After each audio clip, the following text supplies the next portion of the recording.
dust and toss gauntlet before the feet of tyranny. And I say segregation now, segregation tomorrow, and segregation forever. On January 14th, 1963, these words made Alabama Governor George Wallace the symbol of Southern resistance. That spring, the Southern Christian Leadership Conference targeted the largest city in his state for a major confrontation. Coming out of Albany, which was what many people consider not a victory, they needed a victory. Dr. King's image at this time was slightly on the wane because he had not projected.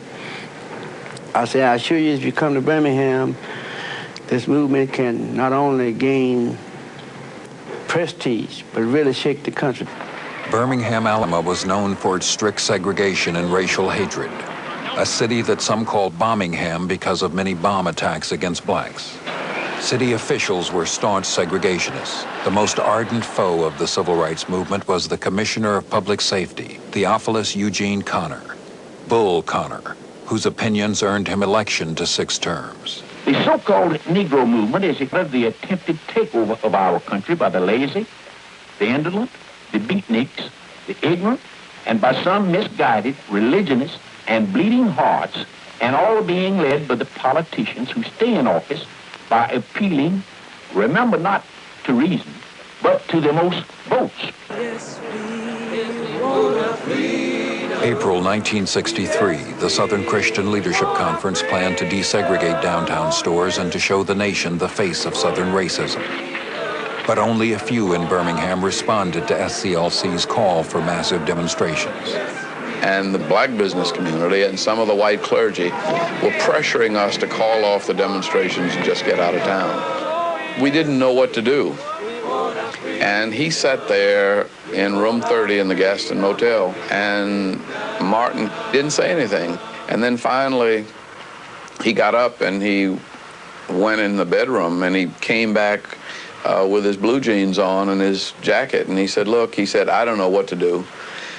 He said, I just know that something has got to change in Birmingham. I don't know whether I can raise money to get people out of jail.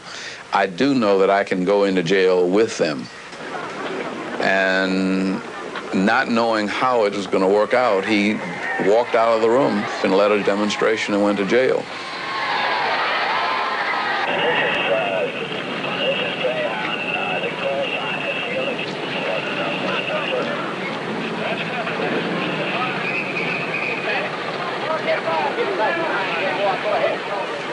That was, I think, the beginning of his true leadership.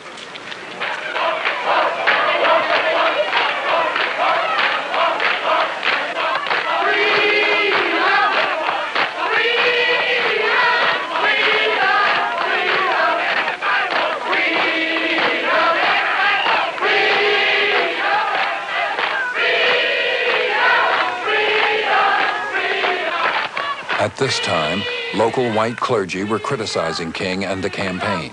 The ministers published in the newspapers a diatribe against Martin, calling him a troublemaker and saying that he was there stirring up trouble to get publicity. And he sat down and took that newspaper, and he had no paper, and he was in solitary confinement. And he started writing an answer to that one-page ad around the margins of the New York Times.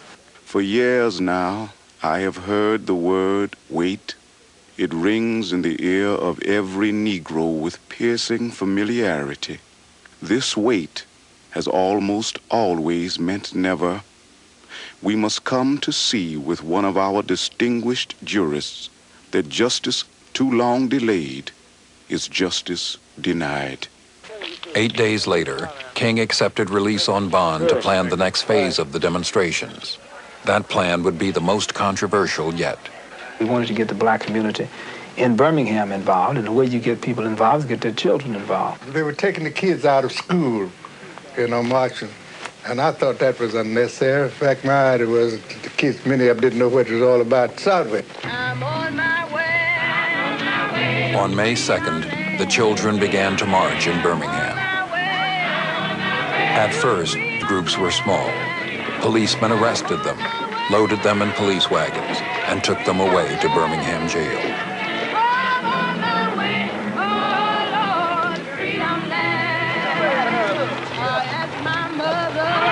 As more children joined the march, police called in school buses to haul the demonstrators to jail.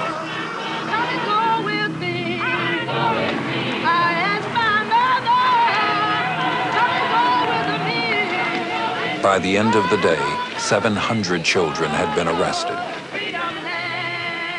Most adults have bills to pay, house notes, rents, car notes, utility bills, but the young people, wherein they can think at the same level, are not at this point hooked with all those responsibilities. So a boy from high school, he get the same effect in terms of being in jail, in terms of putting pressure on the city as his father, and yet he's not, there's no economic threat on the family because the father's still on the job. The next day, more than 1,000 children stayed out of school and gathered to march from the 16th Street Baptist Church.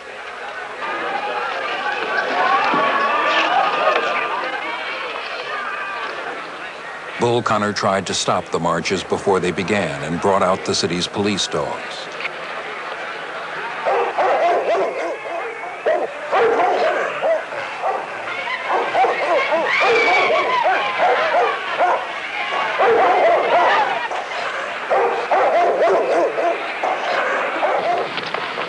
Next, the fire department was brought in and Bull Connor ordered water hoses turned on the demonstrators. With 100 pounds of pressure where the water hit with enough force to knock the bark off trees. As water pounded the demonstrators, Vidvan was on the phone with A. Gaston. And then he said to me, he said, but Lawyer Vane said, they turned fire hoses on a little black girl.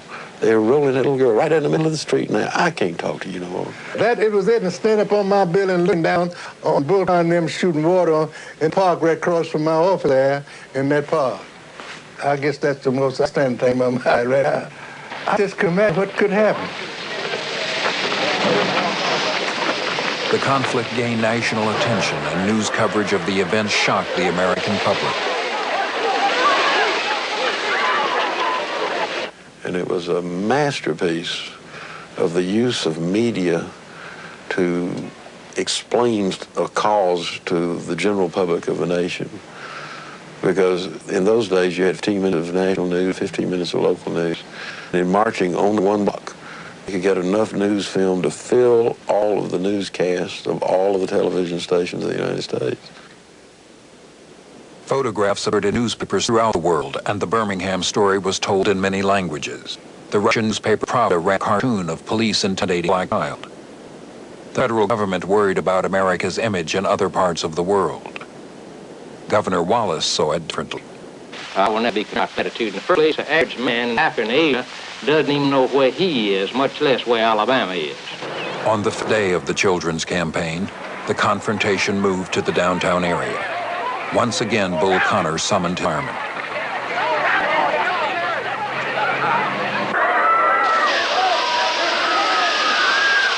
With no place to run, no trees for protection, the demonstrators were hit with the full force of the water.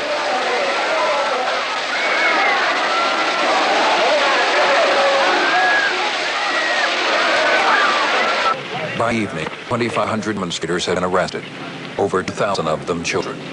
All jails in the city and county were filled. The strategy worked. The city began to negotiate.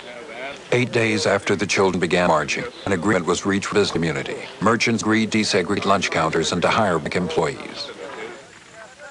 The next night, the Ku Klux Klan met outside the city, and Grand Dragon Robert Shelton gave this warning.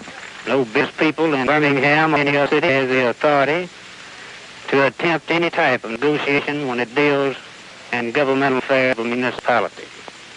Martin Luther King, in my opinion, epitaph can be written here in Birmingham. Several hours later, a bomb exploded outside Martin Luther King's room at the Gaston Motel. King had already left Birmingham and no one was in the room at the time. As a large crowd gathered, the Alabama State Police moved in and began beating blacks with clubs and rifles. In response, angry blacks rebelled and set fire to several buildings. Over the next few weeks, the riots that began in Birmingham spread to other cities. Racial tensions gripped the country, and President Kennedy's moved to action.